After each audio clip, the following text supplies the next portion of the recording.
Hello everyone, स्वागत है आप सभी लोगों का शिक्षा फॉर नौकरी में। इस वीडियो लेक्चर में आज हम लोग डिस्कस करने वाले हैं उत्तराखंड टेट के लिए पेपर 2 के लिए साइंस के क्वेश्चंस को डील करेंगे। काफी इंपॉर्टेंट क्वेश्चन है क्योंकि प्रीवियस ईयर के क्वेश्चंस को आज हम डिस्कस करेंगे।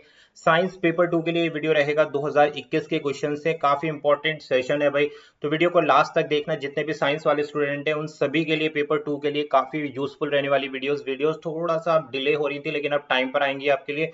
टेलीग्राम से कनेक्ट नहीं किया तो सारे लिंक्स के लिए टेलीग्राम पर कनेक्ट कर सकते हो आप। सारी अपडेट्स आपको टेलीग्राम पर मिल जाएंगी। चैनल पर नहीं हो तो सब्सक्राइब कर लो भाई। प्रीवियस ईयर के क्वेश्चंस अभी हम डिस्कस कर रहे हैं, साथ साथ अभी हम प्रैक्टिस क्वेश्चन को भी लेके आने वाले हैं। साइंस के प्रैक्टिस क्वेश्चन डील करेंगे पीवाईक्यू के बाद में, प्लस थ्योरी वाले चैप्टर को भी हम लेके आने वाले हैं। तो पेपर से पहले पहले हम लोग ये सारी चीजों को रिवाइज कर लेंगे। पहले थ्योरी देखेंगे, उसके बाद प्रैक्टिस क्वेश्चन के साथ में हम इसको रिवाइज करते चलेंगे। तो स्टार्ट करते हैं फिर अपनी आज के वीडियो को, कोई भी डिले नहीं करेंगे, डायरेक्ट क्वेश्चन पर चलते हैं। 2021 के पेपर को हम स्टडी कर रहे हैं, पीवाईक्यू देखेंगे। क्वेश्चन नंबर 1 बोलता है, पृथ्वी पर मनुष्य का द्रव्यमान 72 किलोग्राम है। चंद्रमा पर सतह पर जी का मान पृथ्वी के मान का 1/6 हो जाता है। चंद्रमा पर मनुष्य का द्रव्यमान क्या होगा? यानी कि क्या पूछा गया था, mass of a man on the moon will be. पूछा गया है कि चंद्रमा पर मास क्या होगा, यानी कि द्रव्यमान क्या होगा, और भार कितना है, कितना दिया गया है भाई? Mass of a man is 72 दिया गया है, 72 दिया गया है। तो मून पर पूछा जा रहा है कि कितना भार होगा, मतलब कितना कितना द्रव्यमान होगा, भार नहीं, कितना द्रव्यमान होगा व्यक्ति का जब हम देखेंगे मून पर। ठीक है, अर्थ पर कितना है? 72 है। तो क्या हो जाएगा? 12 किलो हो जाएगा, 120 हो जाएगा, 72 हो जाएगा, या 432 हो जाएगा। तो देखो राइट आंसर है यहाँ पर ऑप्शन नंबर सी। सी क्या है? 72 किलो। एज इट इज रहेगा, सेम रहेगा। क्या पूछा गया है? मास। मास कितना बताया गया? 72 किलोग्राम है। कहां पर? अर्थ पर। ठीक है। चंद्रमा पर पूछ रहे हैं कि मास कितना होगा, तो भाई चंद्रमा पर भी समान होगा मास, यानी कि द्रव्यमान की बात की जा रही है तो द्रव्यमान जो है समान रहता है। क्या चीज बदलती है? वेट बदलता है, भार बदलता है। क्यों बदलता है भार? क्योंकि वेट पर क्या होता है? ग्रेविटी काम करती है। ठीक है, जो ग्रेविटी काम करती है तो वो मून पर कितनी हो जाती है? देखो यहाँ पर लिखा है, पृथ्वी के मान का कितनी हो जाती है? सतह पर 1/6 हो जाती है ग्रेविटी। तो भार जो है बदल जाता है। अगर 72 kg जो है, अगर भार की बात की जा रही है तो ऊपर जाकर क्या हो जाएगा? मून पर जाकर चेंज हो जाएगा। और अगर हमारे पास द्रव्यमान की बात की गई है, चंद्रमा पर मनुष्य का द्रव्यमान यानी कि मास की बात की गई है, तो मास जो है रिमेन सेम रहेगा। 72 इसका बेस्ट उत्तर होगा। नेक्स्ट क्वेश्चन नंबर 2 पर देखते हैं, ध्वनि तरंगों में निम्नलिखित में से कौन सा प्रभाव नहीं पाया जाता? विच of the following effect is not found in sound wave? Sound waves में से कौन सा प्रभाव नहीं है? ध्रुवीकरण नहीं पाया जाता, परावर्तन नहीं पाया जाता, या फिर विवर्तन, या फिर व्यवधान, इंटरफेरेंस जिसको बोलते हैं। तो ये देखो, ये चारों के चारों क्या है? लाइट के प्रभाव हैं। लाइट के प्रभाव है, जिसको पोलराइजेशन बोलते हैं, रिफ्लेक्शन बोलते हैं, इंटरफेरेंस बोलते हैं, या डिफ्रैक्शन बोलते हैं। थ्योरी वाले चैप्टर में ये सारी चीजें डिटेल में कवर अप कर लूंगा मैं। फिलहाल वापस आते हैं, ध्वनि तरंग यानी कि साउंड वेव्स की बात की गई। तो साउंड वेव्स में क्या चीज नहीं पाई जाती है वो पूछा गया है। तो ऑप्शन नंबर ए, जो ध्रुवीकरण होता है, पोलराइजेशन जो होता है, वो साउंड वेव्स में नहीं पाई जाती है। इस चीज को आप लोग ध्यान रखना है। देखो साउंड वेव्स में क्यों नहीं पाई जाती? क्योंकि ये लॉन्गिट्यूडनल होती हैं। लॉन्गिट्यूडिनल होती है। लॉन्गिट्यूडिनल का मतलब क्या होता है?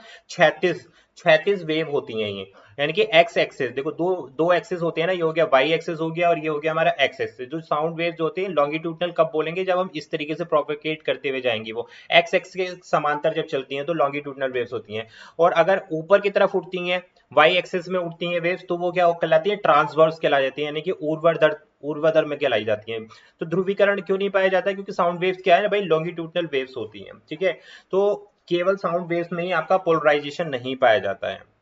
क्लियर हो गई बात? बाकी जितनी भी होती है हमारे पास जो दूसरी वेव्स होती हैं, जैसे एक एक्सरे हो गई, एक्सरे हो गई, लाइट वेव्स, जितनी भी प्रकाश की जितनी भी वेव्स हो गई उनमें आपका पाया जाता है। साथ साथ रेडियो वेव्स जो होती हैं, रेडियो तरंगे जो होती हैं, उनमें भी पाया जाता है। लेकिन आपका साउंड वेव्स में नहीं पाया जाता। इस चीज को ध्यान रखना, क्योंकि क्या होती हैं? क्षैतिज होती हैं, हॉरिजॉन्टल होती हैं, लॉन्गिट्यूडिनल वेव्स होती हैं साउंड वेव्स।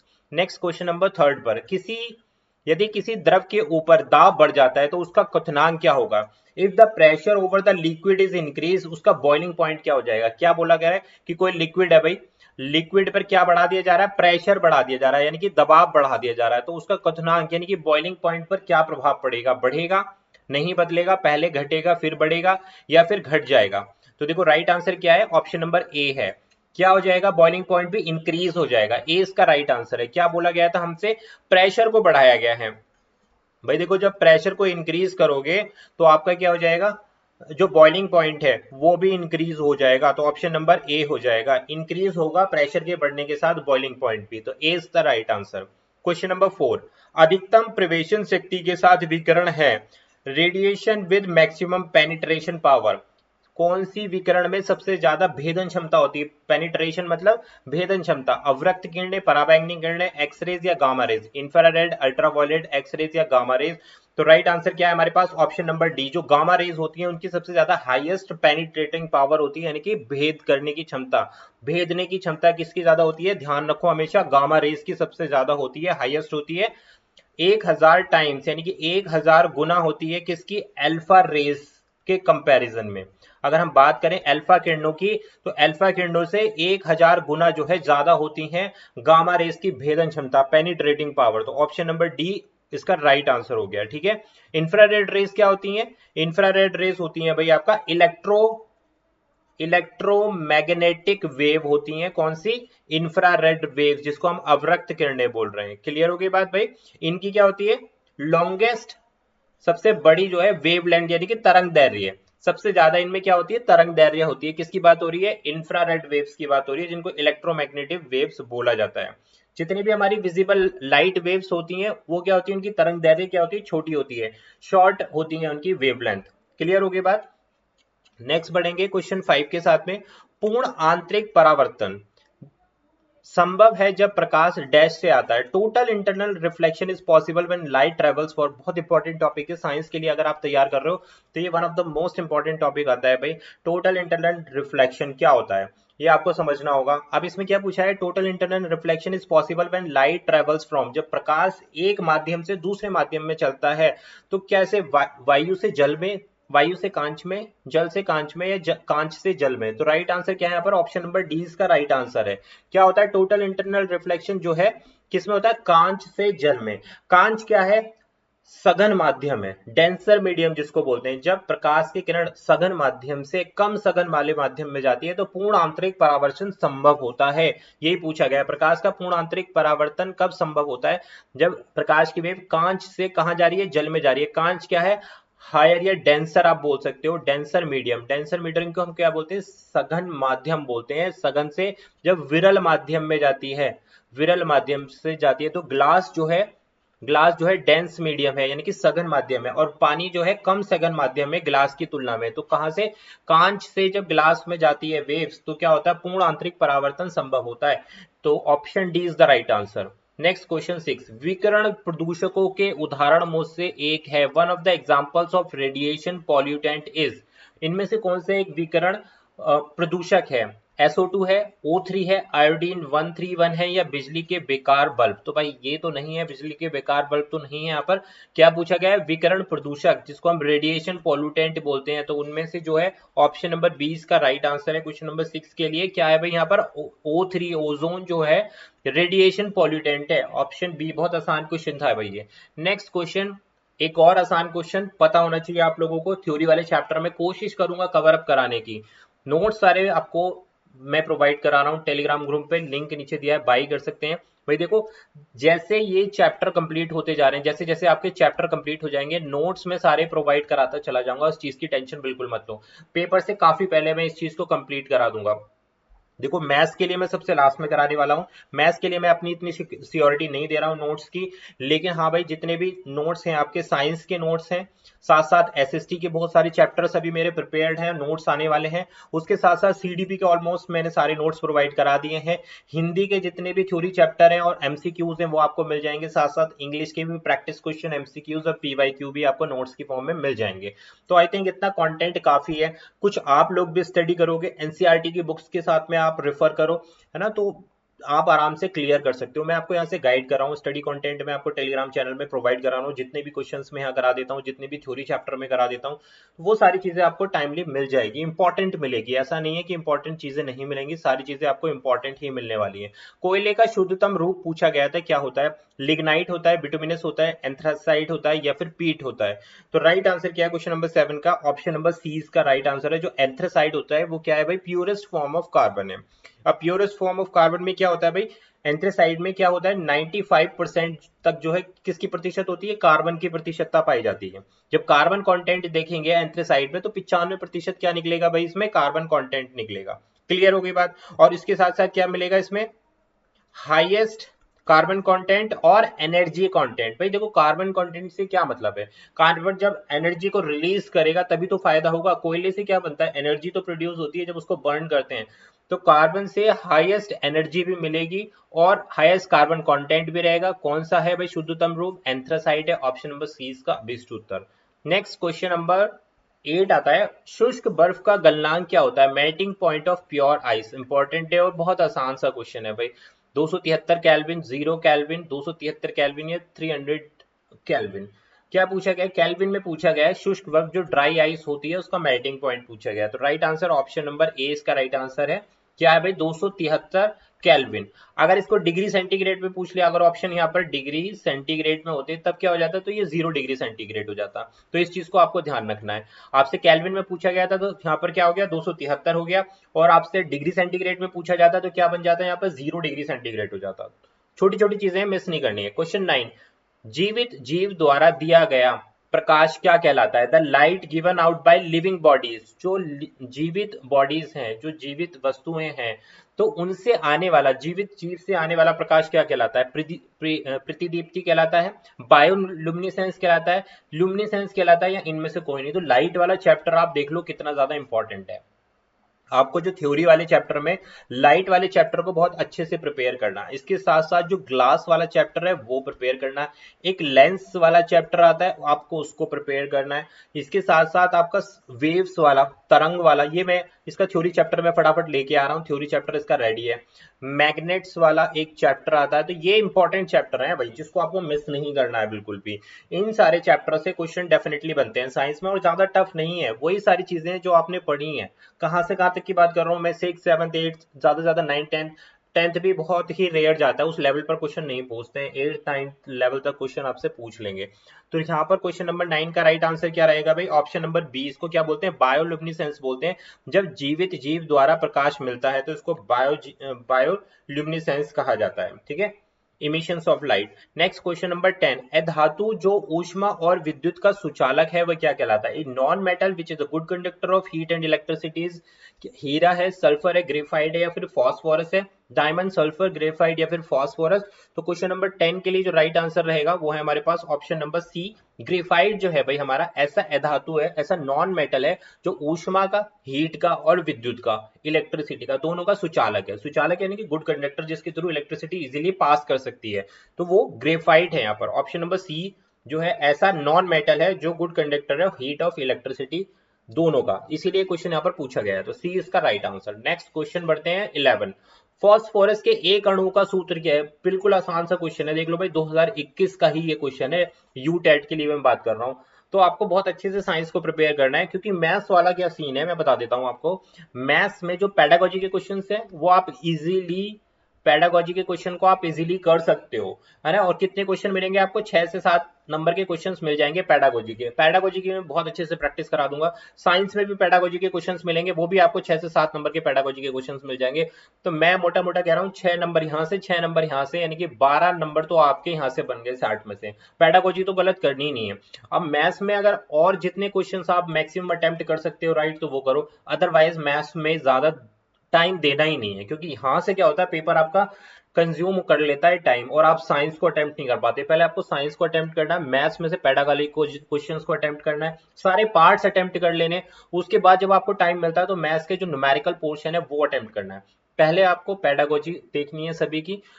साइंस में बात करूं, साइंस के कोई भी क्वेश्चन आपको छोड़ना नहीं है। तो 30 में से आपको पेडागोजी के साथ कंटेंट वाले पार्ट को भी आप रिपीट कर सकते हैं। तो फॉस्फोरस के एक अणु का सूत्र क्या है, यहाँ पर P4 होता है भाई। ऑप्शन नंबर बी इसका राइट आंसर क्वेश्चन नंबर 11 के लिए।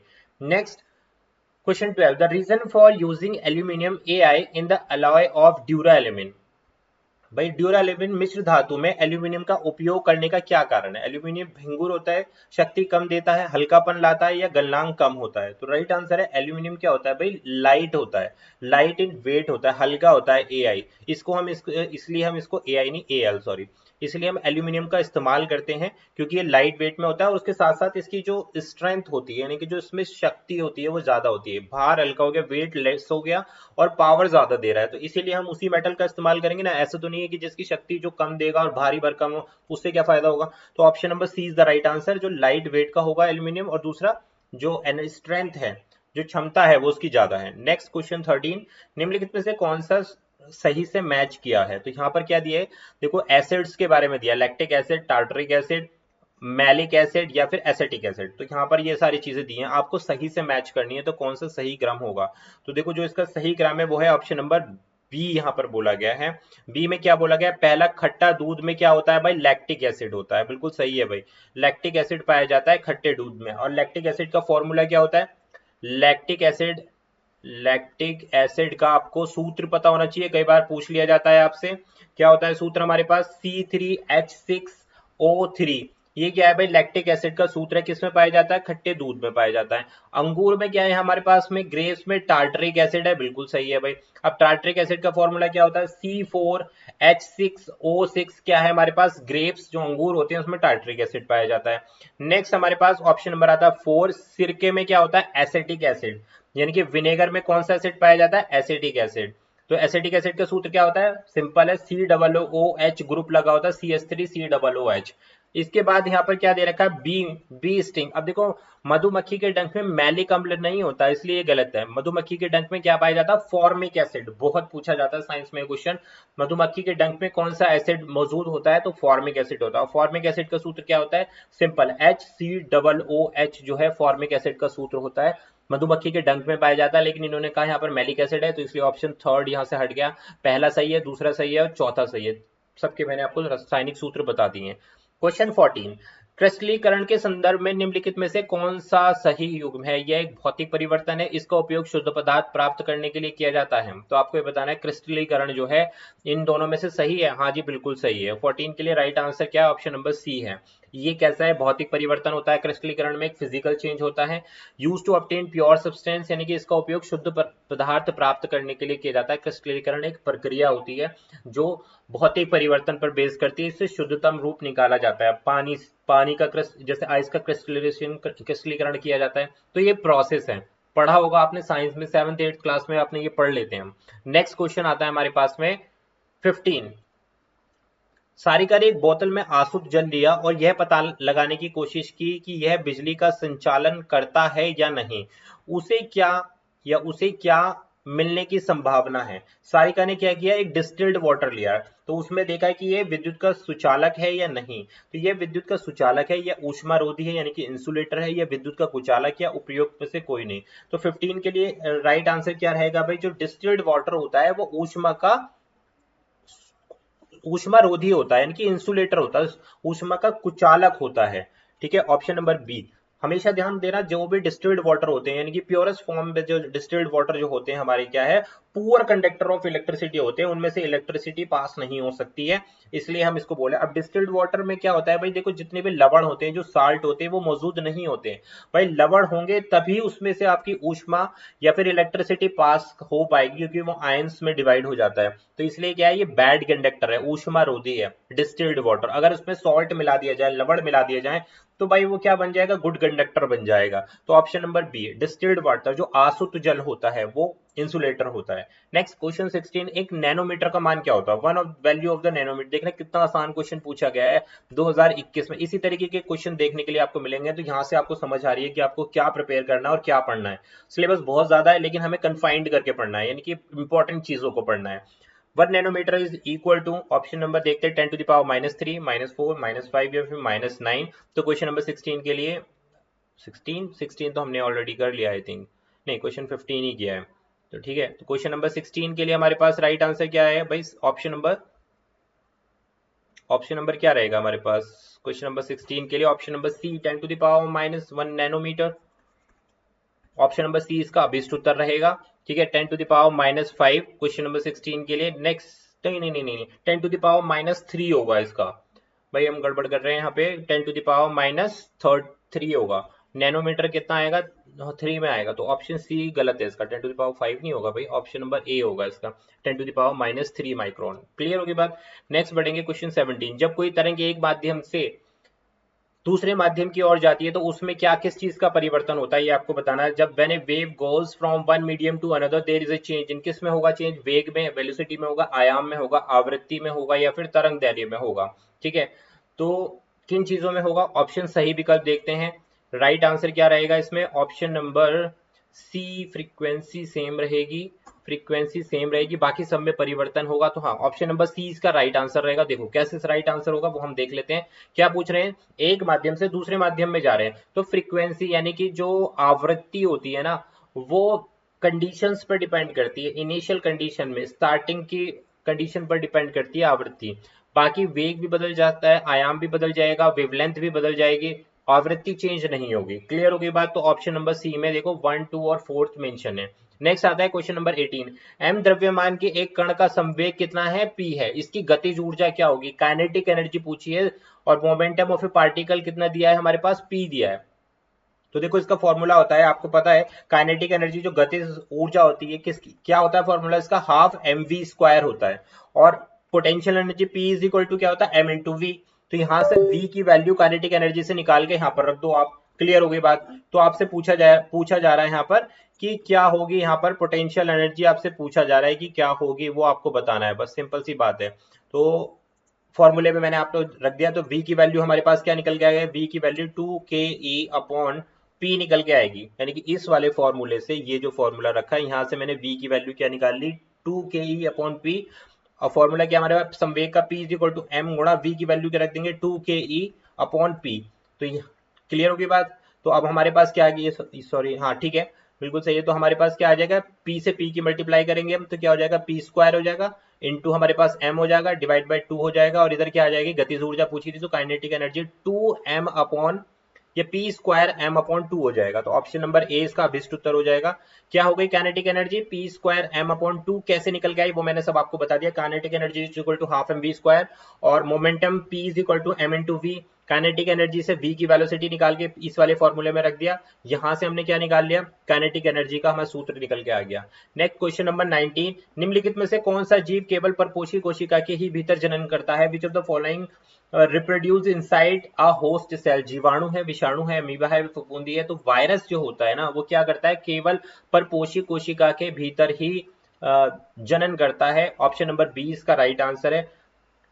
क्लियर हो गई बात। जो वायरस होता है वो इनसाइड द बॉडी, जो लिविंग थिंग्स होती हैं, जीवित जीव होते हैं, उसके अंतर्गत ही वायरस पनपता है। तो बी विषाणु इसका अभिष्ट उत्तर रहेगा क्वेश्चन नंबर 19 के लिए। और ये हमारा लास्ट क्वेश्चन था भाई। तो आई होप आपको ये क्वेश्चन समझ में आए होंगे। प्रीवियस ईयर के क्वेश्चंस थे भाई, 2021 के साइंस के लिए पेपर 2 के लिए हमने डिस्कस किया। बहुत सारे प्रैक्टिस सेशन अभी आप लोगों के सामने आने वाले, तो मेक श्योर आप चैनल को सब्सक्राइब कर लें। वीडियो पसंद आ गई है तो लाइक कर सकते हैं, चैनल पर न्यू हो तो सब्सक्राइब करें, और अपने फ्रेंड्स लोगों के साथ में यार इस वीडियो को ज्यादा से ज्यादा शेयर कर दो। नोट्स आपको आप टेलीग्राम ग्रुप में मिल जाएंगे, लिंक नीचे डिस्क्रिप्शन में दिया, आप वहां से जाकर ज्वाइन कर सकते हैं। Thank you for watching.